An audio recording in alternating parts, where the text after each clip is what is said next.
Well, Dan really likes wine. This week, a very special guest who is both right at home and also quite far from home, which is almost how I feel when I'm here at Ellerman House, because although my own home is a little way from here, it's somewhere where I've always felt at home when I've come to stay, and I've been lucky enough to do so quite often. And the experience is enhanced by many things, but chief amongst them, the quality of the wine and the people who give it to me. And it's one of those people who is my guest. This is his home, or at least his place of work, but he's also quite at home on the other side of the world because originally it is Chile that he calls home. And you've probably worked out who he is by now if you know your wine in Cape Town. Manuel Cabello, welcome. Thank you. Thank you for having me. It's a pleasure. Yeah. Would I say Manuel Cabello or Manuel Cabello? Actually, Joe Cabello is the Cabello. right pronunciation for it, but I mean, I got so used to it. The double L's To the in South English American sort of Spanish. pronunciation as Cabello all the time. Yeah. All right. Well, we'll stick with Manny, which is, I think, how everybody in the wine Yes, industry yes. now knows you. And they know you because you've become this iconic figure in Cape Town circles, in Cape Town wine. But the original story certainly doesn't start in Cape Town. Instead, a very different part of the world. How did a young Manuel discover wine and start on the journey to where you are today? Well, that come from the family. You know, I grew up very close to Casablanca Valley, which is in the central of Chile, Santiago, Viña del Mar. So my town that I grew up with, Viña del Mar, literally 15 minutes away from Casablanca, famous for Sauvignon Blancs and cooler climate, put it that way. You know, the Andes, you make everything much cooler that side. So yeah, wine was always on the table. No snobby at all. It was just wine, either red or white. Vino blanco, vino tinto, as we call it, or we used to call it. Only as like probably 20 years ago, we started really focus on cultivars and put the cultivars on the bottle. But yeah, I started that way. My grandfather had a restaurant. More than a restaurant, was a bar. Food just that was excuse just to get the license, but wine was and the spirit was pretty much was going there. So I grew up in the house that was the restaurant, and I used to play in the basement of this sort of a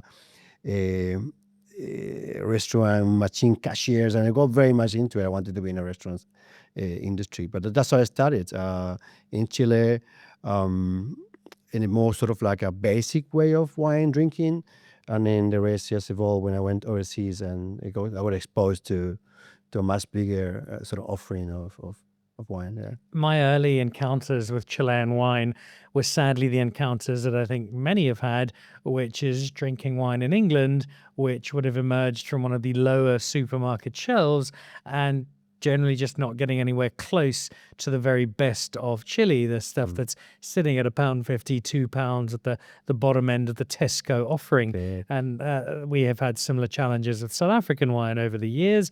The best of Chilean wine is something that's a lot different to that.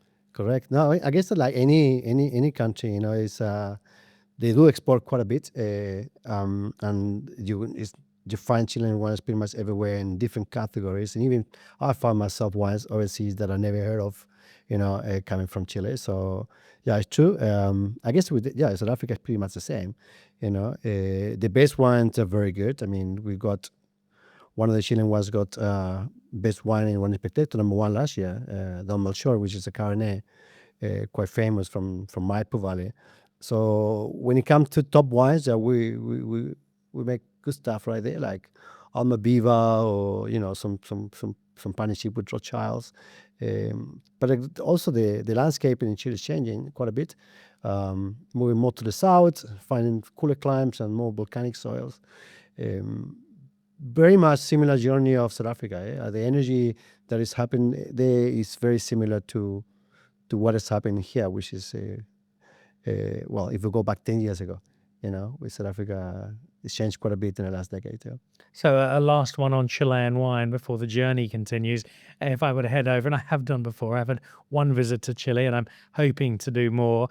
But if someone's going over for the first time, what for you would define a Chilean wine experience? What would you be looking out for to get your equivalent of a Stellenbosch Cab and a Swartland Chenin and a Hemelanada Pinot Noir? What are the hallmarks for you of great Chilean wine expression? I think if you go to Chile, you gotta try Carmenere. Carmenere it happened to be by accident our signature grape. Um, we didn't know until probably 20 plus years ago that it was actually Cabernet we thought was Merlot until somebody researched this is actually Cabernet and you don't find it anywhere. One of the original Bordeaux cultivars, similar to what Malve happened in Argentina. So Cabernet is something very special to drink. So it's like coming here, I don't try Pinotage, or don't try a good Chenin. But it's more, I mean, it's a cultivar called Pais as well, which is pretty much used. It's similar to what Cinsault was here. Cinsault being looked like a little bit down and being a generic wine, and Pais, when it's made serious, can be very good wines. So I will go for that. Definitely reds more than whites. Um, Even though I make good Sauvignon Blancs, but I would say for Cabernet, some good Cabernets, and why not try some Pais, which is you're not going to find anywhere else in any way. So, a list of great wine attractions. I have made note. I shall be putting them on my list, all of which suggests, well, you've got plenty of reason to stay in Chile if you've got all of this great wine. Why on earth leave? But of course, you did leave. What was it that sent you out into the world and eventually got you onto the cruise ship that became the catalyst for bringing you into South Africa? Yeah, well, to make it short, yeah, I left in 2000, and basically I just wanted to travel. I wanted to excuse just to travel, and that time I was a bartender, and I really enjoyed being behind the bar. So I did that for many years, like probably 7 years between bar and bar managers, etc. Eventually, I discovered wine, and I went into that knowledge, and I joined another company with much sort of a high standard, and I was a sommelier. Was then when I met my wife, which was also working at that time. She's South African, and then since we started dating, started coming to South Africa on holidays. I spent a month here for probably 4 years.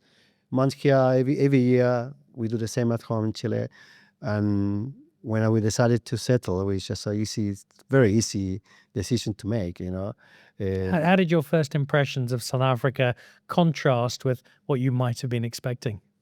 Well, I mean, it's like you think Africa a completely different ball game, and you come here and it's pretty much European everywhere.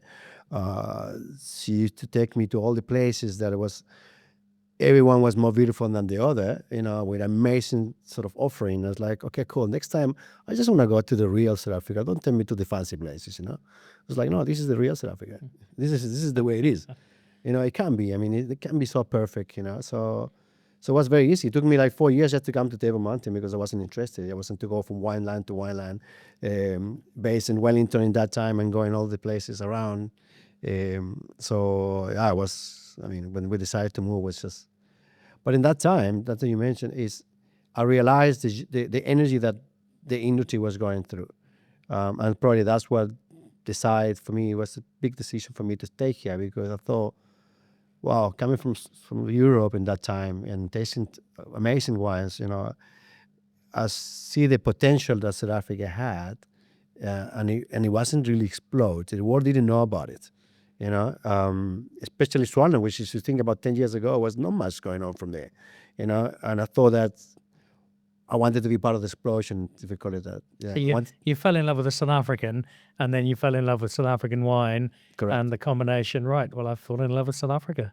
Absolutely, yeah, absolutely. And as I said, like I thought it was just something that's going to happen. You can hear like I grew up in Chile with a lot of earthquake. When you see the underground is shaking, something's coming. And I thought the same feeling here. Is something happening here, and I would like to be part of it and somehow. So bang, you arrive in South Africa. How much wine knowledge around South Africa did you have when you touched down here? Fairly enough. Obviously, on the big scale of the well known of his regions, but actually wasn't hard to want to understand the landscaping of everything and the roads and the climate conditions. It was actually very simple to put it together, to kind of identify, okay, see, I come from that side, so this is what I'm looking for. Cooler climes, okay, I'm looking for my Sauvignon Blanc that side. So, yeah, but obviously it was a lot of underlays, things that you discover with time, and it's still, I mean, it's many days that I see wines that I didn't even know. I mean, it's so much, that's the fun thing about a sommelier, go and find those sort of gems that people don't know. and that's the big sort of joy of this profession, you know. But yeah, fairly enough. But I mean, again, it changed completely in the last decade, you know. And it keeps changing. So So fast forward that journey of discovery, you now find yourself at Ellerman House. 95% of the guests at Ellerman House are from abroad. They arrive. If you're staying at Ellerman House, you have to have a certain amount of money. It's an experience that people will pay for. And that means you can probably afford to buy kind of any wine you want in the world, really. And you'll have people who are used to drinking Petrus with a spaghetti bolognese on a Tuesday night at home. Oh, pizza. yeah, let's bring out the Romani Conti with the margarita. And yet they're not finding any of that here. Yes, there'll be the odd bottle of Dom Perignon. There's a touch of French champagne. I think I've spotted one or two Sancerres in the dark corner of the cellar. But other than that, it is an entirely South African cellar. And so you are able to, and for me, it's one of the great tributes to Ellerman House and to Paul Harris's vision to give the guests who come here a taste of the very best of South African wine, and by extension, discover that quite simply, it is some of the very best wine. Yeah, I mean, it's a privilege to do that, you know, have the possibility to be able to manage or to curate our collections, and the point that I took over, that can really express the best that South Africa has to offer in wine. So we are the custodians of many labels, you know. We put it away and release it when it's only time to we think is ready to go. Yeah, to have that sort of a playground, and yes, I mean, it makes total sense. Guests come to South Africa, why not drink South African wines? You're not gonna go to Italy and ask for Bordeaux or the other way around, you know. And if you do have the quality, I mean, it makes it much easier. I mean, we got amazing wines. So yeah, it's been amazing. Yeah, we go to guests and just basically listen to what they like, and bring something that most of the time they feel like, wow, they can't believe it, you know. Introduce them to something that they didn't know, you know, and they leave completely amazed by what we do. Yeah. Of the many wines that will have blown them away in their stays of guests across the years, will have been the one that you've opened for me today. And I was fascinated to see what you'd come up with when I said, bring me something that has personal appeal, that's got a story that for you just has a real resonance. And you brought out as famous a wine as South Africa can lay claim to, the sweet wine of Constantia, wine that's popped up in literature from Jane Austen in years ago to one of my more modern favorites, 50 Shades of Grey. It's a wine that is been celebrated by Napoleon and is now celebrated by Manuel and Dan in the library at Ellerman House. I'm going to reach over for my Yeah, I think I glass because it does look lovely. it makes sense to And everybody. Yeah. while I appraise it, tell me why this bottle of the 8,500 or so you could have picked from the Ellerman House cellar.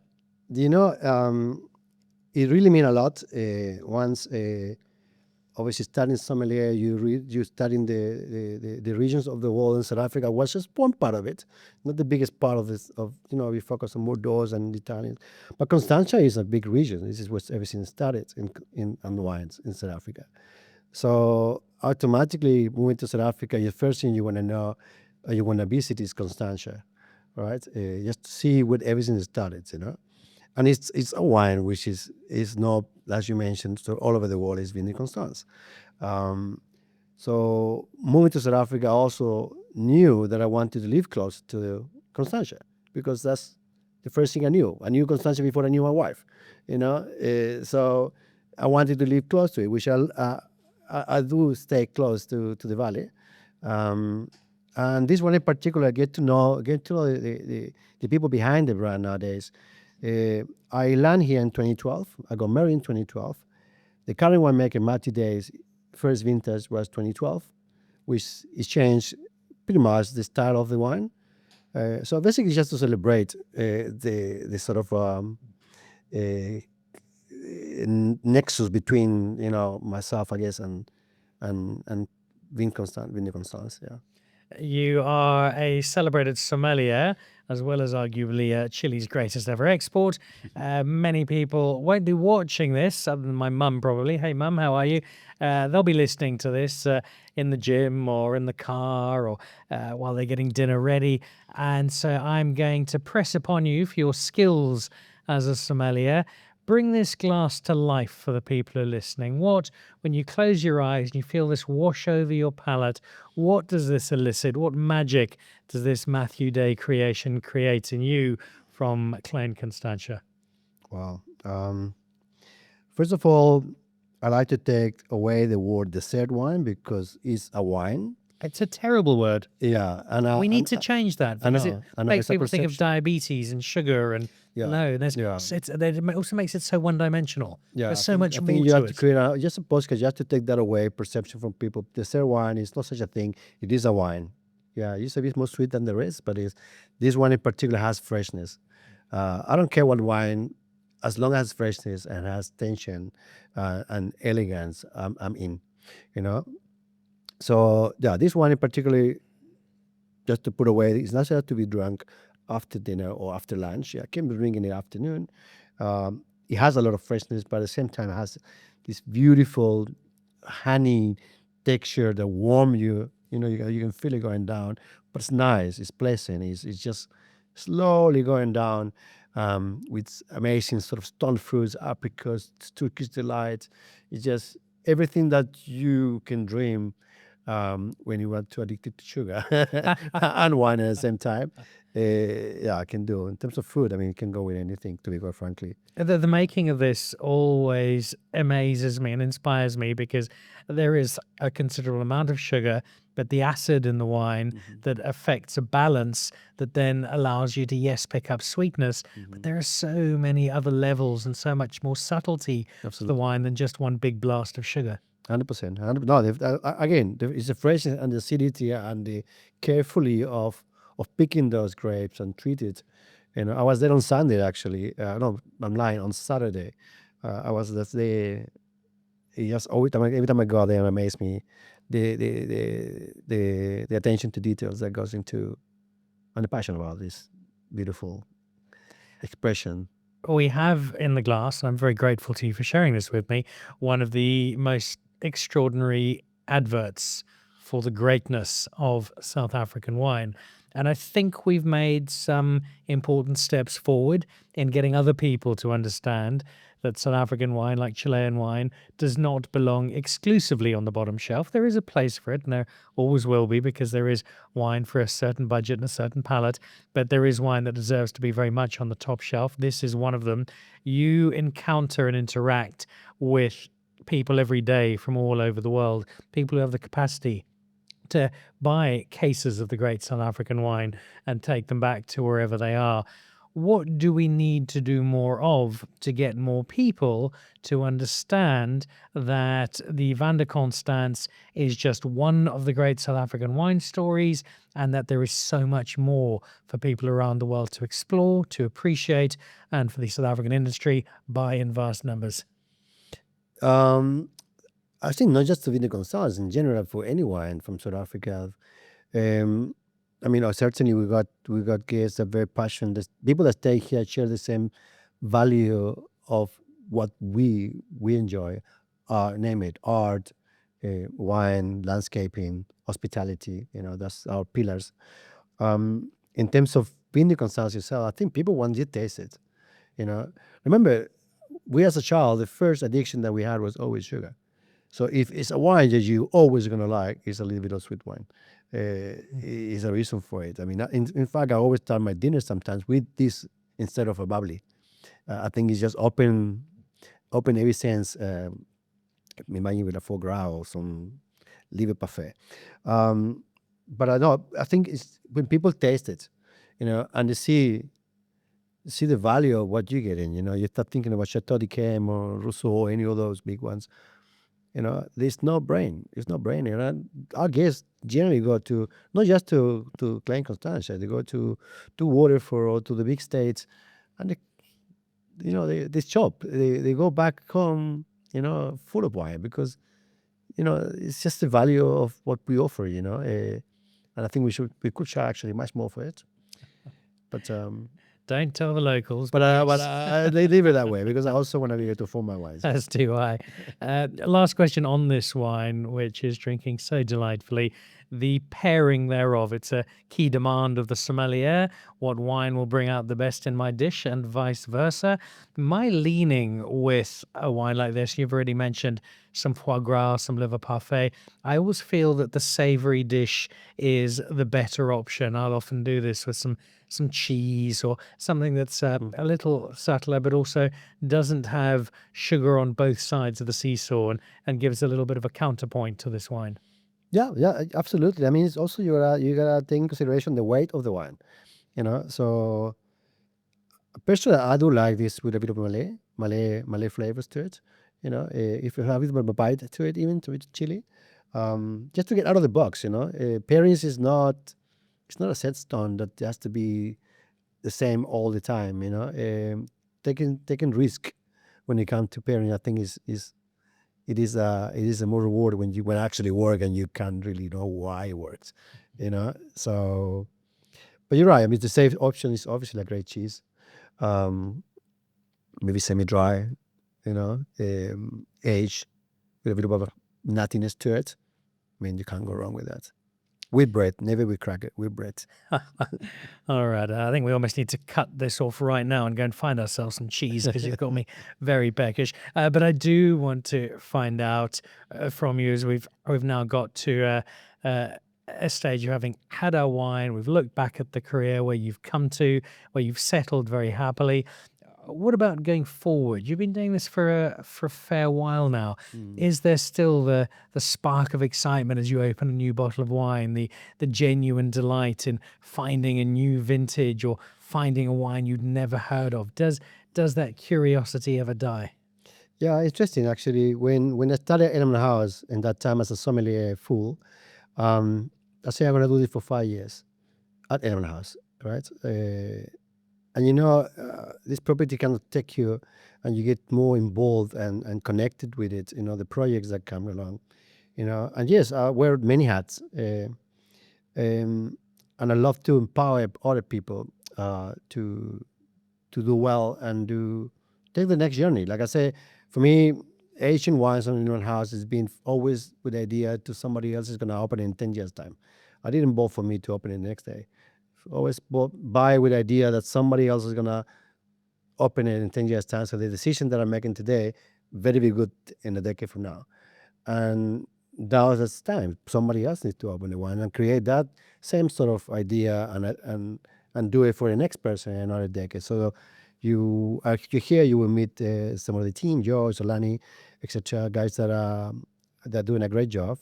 So they would take Ellerman House from the wine side forward, which obviously I will assist what I can, but that's inspiring me a lot to see other people growing at this stage. I wear other hats. I'm moving myself a little bit away from the food and beverage a little bit and moving more into operation, which is my role currently for like 6 years, actually, believe it or not. So a little more admin, looking at the big picture, of the property, but strategizing, etc. But this is my passion, always going to be. I find myself always in the vineyards somehow when I'm off and dealing with never lose the connection with the industry, but at the same time, I really enjoy seeing people growing and step a little bit behind the scenes and do give that support and a bit of experience that I guess I got.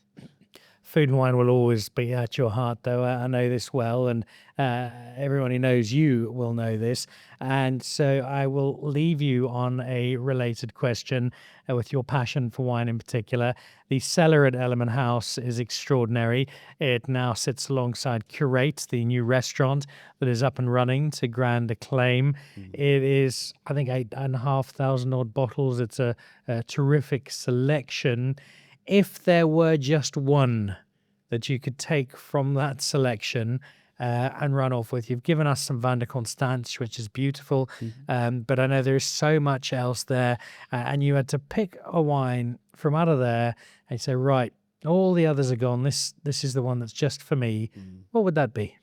Wow, that's very difficult. One bottle won't be enough. You know what I mean? It's only 4 glasses, so let's, but personally, Yeah, wow, it's such a tough question. And I don't want to be the obvious, you know, but I love Semillon.